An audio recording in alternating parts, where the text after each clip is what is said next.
I'm Joyce Tait. I'm a professor in Edinburgh University and I'm co-director of an organisation called the Innogen Institute that's been working since 2002 and before on the interactions between regulation and innovation in the life sciences and how you can invest as much money in the research and development as you like. If somebody puts in place a regulation that doesn't fit with the technology you're developing, then you can forget it because it won't go to a market because the regulatory system's stopping you from doing what you need to do to get there.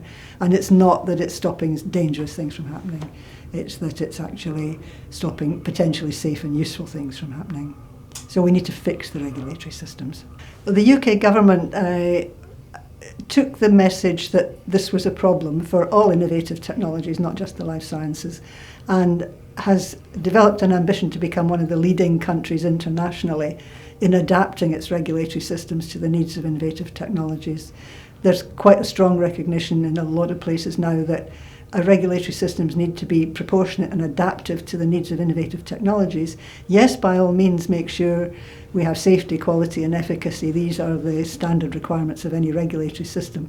But we need to be a lot smarter about how we develop our regulatory systems to make sure that they also support the technologies that we want to see getting through to a marketplace at the end of the day. And just an example of how that kind of trust can be a problematic factor in regulation. When we were developing the regulatory systems for GM crops in the 1980s, there were two options on the table.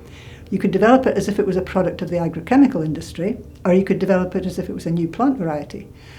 And we chose the agrochemical industry route. And if you think of a kind of scenario exercise, what would have happened if we'd chosen the plant breeding route?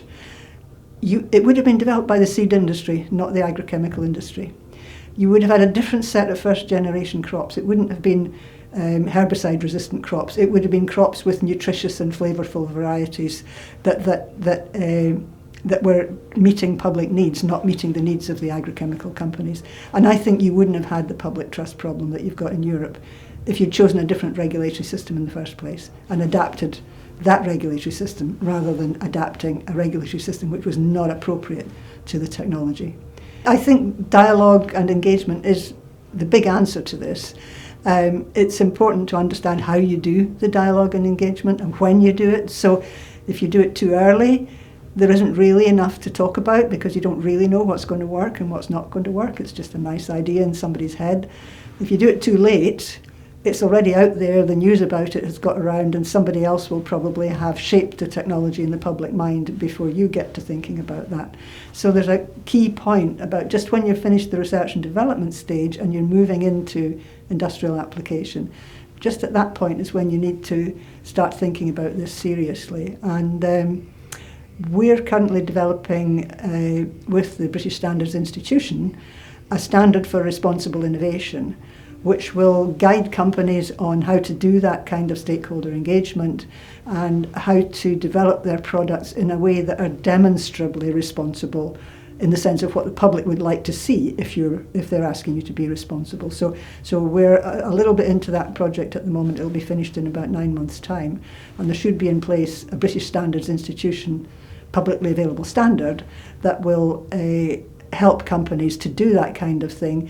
Help them in the situation where they get a sudden challenge from a public group of some kind. You're not doing this responsibly. You've done something that we think is wrong, and they will be able to demonstrate how they've done it responsibly. If you want to have a general public engagement initiative, it shouldn't be done by the companies. It should be done by an impartial group that has no vested interest, including not by academics. I don't think academics are very good at this. They don't have vested interest, but they generally have theories that they're looking to prove. So I think it's best if it's done by an outside body. I think we need to have investment that is smart.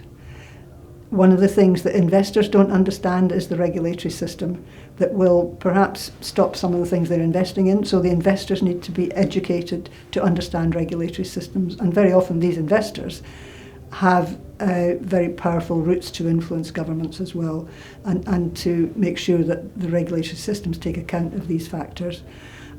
So I think that in bringing in the investment and interacting with that, as I said on the session this morning, I think it's going to be really important to link up all these exciting new developments in robotics and artificial intelligence with the basic biology on which they're going to be operating, and the bioeconomy plus the AI and robotics economy together, and linked up in a kind of synergistic way, is going to be really important for the future. And the nations of the world that crack that one are going to be the leading nations, I think, in investment and innovation in life sciences. What's really interesting in Africa is that they are beginning to do their own thing. So there are about 7 or 8 nations in Africa that have an aim which is not contradicted by their governments. It's not always yet fully accepted by their governments, but they have an aim to develop, say, GM crops for indigenous African populations using indigenous African crops. And GM papaya, GM cassava, things like that. They've already started doing that, and they've already begun to make a significant difference to yields of a lot of these crops in Africa. So I think GM is going to take off in Africa, and synthetic biology as part of the GM agenda in terms of crop science. I think it's going to take off in Africa. I think it's going to be very big. I think it's going to be on the back of their own homegrown initiatives that, yes, need some support from countries like the UK, but they don't need quotes interference from the UK. I think they're doing very well already, and yes, we can help them technologically, but I think in terms of regulation, it's better that they develop the kinds of regulatory system they think they need for their own circumstances. They can build on what we've done if they think it's useful. I don't think we should be telling them how to do it. This is a challenge for regulators. They're always being told they've got to get ahead of the innovation, and if they do that, they put something in place that's not appropriate to the innovation once it comes out. And that was one of the challenges we faced when we were developing a framework for dealing with these questions. You've got several examples in history. The arsenic biosensor that was being developed in Cambridge and Edinburgh universities.